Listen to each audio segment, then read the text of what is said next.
তিস্তার জলে ডুবে 1000 বিঘে জমি, ক্ষতিপূরণ না পেয়ে অসহায় কৃষকরা। পুনরায় তিস্তার জলস্ফীতিতে বিপর্যস্ত হল চেংমারি গ্রাম পঞ্চায়েতের সিরাবাড়ি এলাকার কৃষক সমাজ।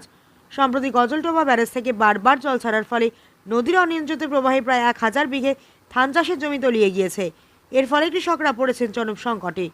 স্থানীয় কৃষক নাসির উদ্দিন জানান, প্রতি বছর একই পরিস্থিতি হচ্ছে।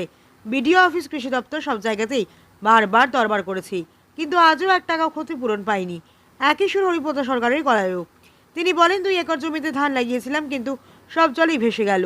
বয়স হয়েছে, অন্য কাজও করতে পারি না, সংসার চালানোই এখন বড় চিন্তা। এদিকে নদী সংলগ্ন নেউলা বস্তিতে বর্তমানে কিছু ইস্পাত বাঁধ মেরামতির কাজ চলছে। এলাকাবাসীর মতে কাজটি সঠিকভাবে সম্পন্ন হলে ভবিষ্যতে জমিগুলোর কিছুটা হলেও রক্ষা হবে। মজিবুল হক নামে এক বাসিন্দা বলেন, এইবার বাঁধ ঠিকঠাকভাবে বানানো দরকার, না হলে কৃষকদের জমি বছরের বছর জলে তলিয়ে যাবে। আর এক কৃষক মেহতাবুল ইসলাম বলেন, নদী এখন প্রায় 8 কিলোমিটার এগিয়ে এসেছে জমির দিকে। রাতে ঘুম হয় না।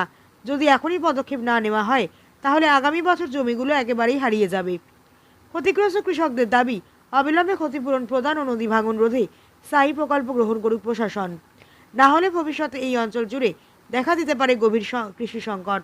সব কি নদীর জলে? সব নদীর জলে। কি মনে করছেন আপনারা? প্রশাসনিকভাবে কোনো সহযোগিতা কিছু পাইনি। প্রধান পঞ্চায়েত এখন প্রধান পঞ্চায়েত যায় নাই, যে ওইখানে জমি চলে গেছে, কেউ আসেনি, দেখতে আসেনি? আসলো, দেখে চলে গেছে। আচ্ছা, গত বছর কি আপনারা লিখিতভাবে দিয়েছিলেন কোথাও? কিছু দিছি, তো কোনো পেয়েছেন আপনারা পাইনি। ক্ষতিপূরণ? কোনো পেনি। আপনার নাম?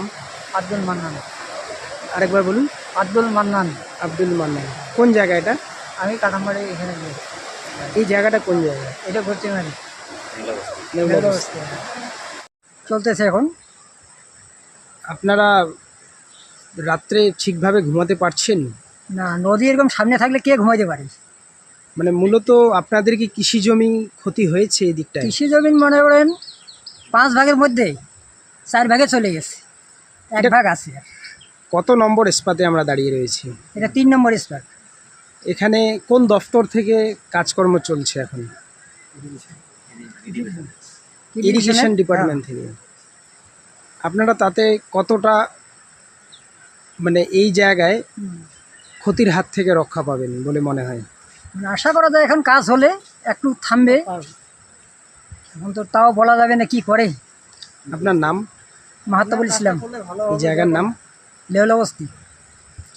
ক্ষতির মুখে রয়েছেন আপনারা? আমরা তো এইখানে অনেক ক্ষতির মুখে আছি।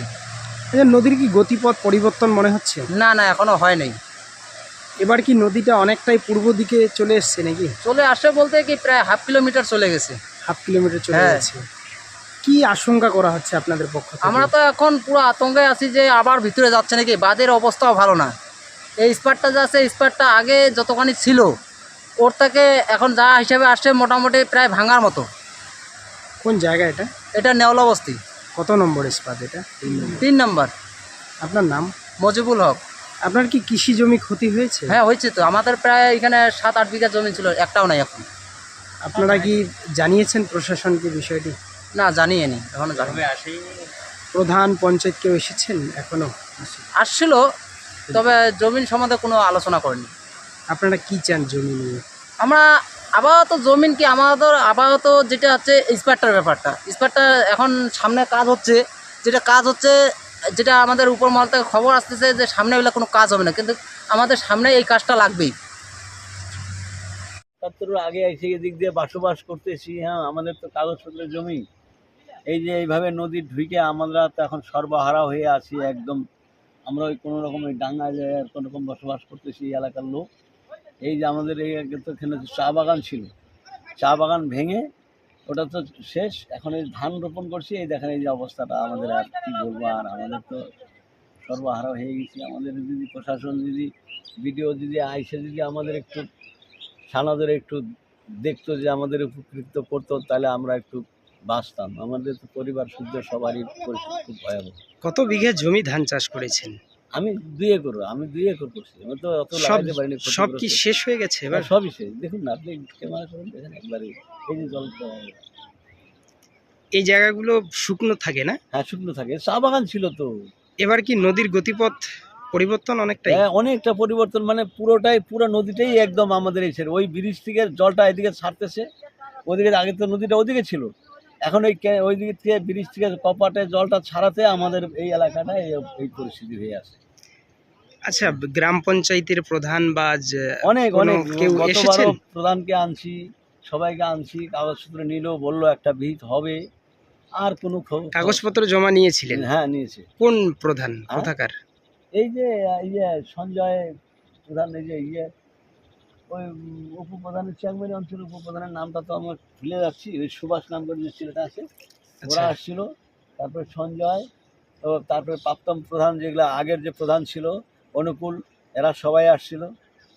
মানে এটা মূলত চ্যাংমারি গ্রাম পঞ্চায়েতের হ্যাঁ, জমি। গ্রাম শ্যাংমারি গ্রাম পঞ্চায়েতের এলাকা এটা। আপনার নাম? আমার নাম হরিদাস সরকার। এই জায়গাটার নাম? এই জায়গাটার নাম হচ্ছে সিদাবাড়ি। আমাদের সমস্যা তো জটিল সমস্যা আর কি।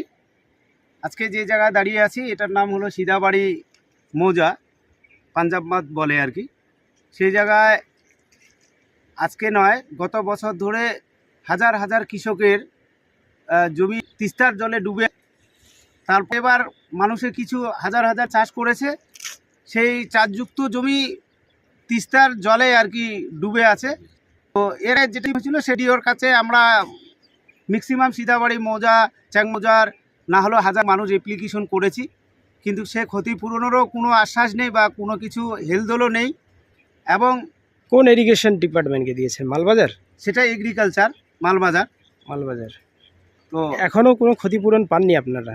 এখনো কোনো গল্পই নেই আর কি। কোনো তারপরেও খবরই নাই। এবছরও যে সমস্যাটা হচ্ছে, তিস্তা ব্যারেজের থেকে জল ছাড়ার জন্য প্রতিনিয়ত আমাদের চাষযুক্ত জমি মধ্যে জলে তলায় ডুবে আছে।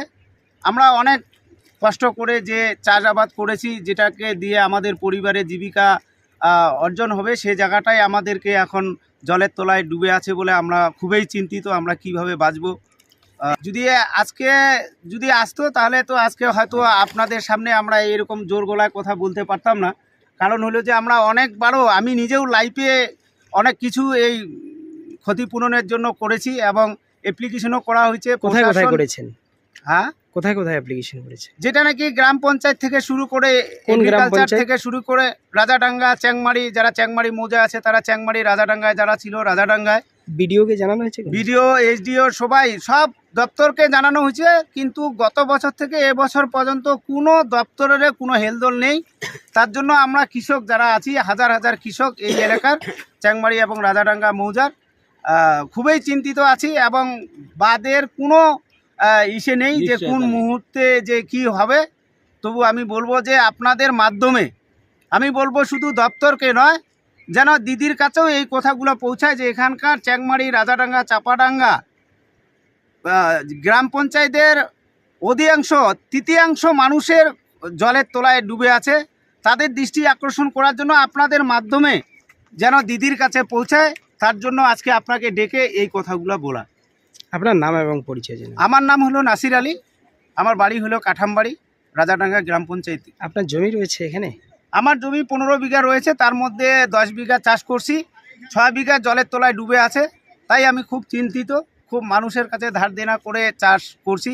তো আগামী দিনে কি হবে বলা মুশকিল। যদি সরকারি বা যে কোনো দপ্তর থেকে আমাদেরকে যদি সহযোগিতা করা হয় তাহলে আমরা উপকৃত হব।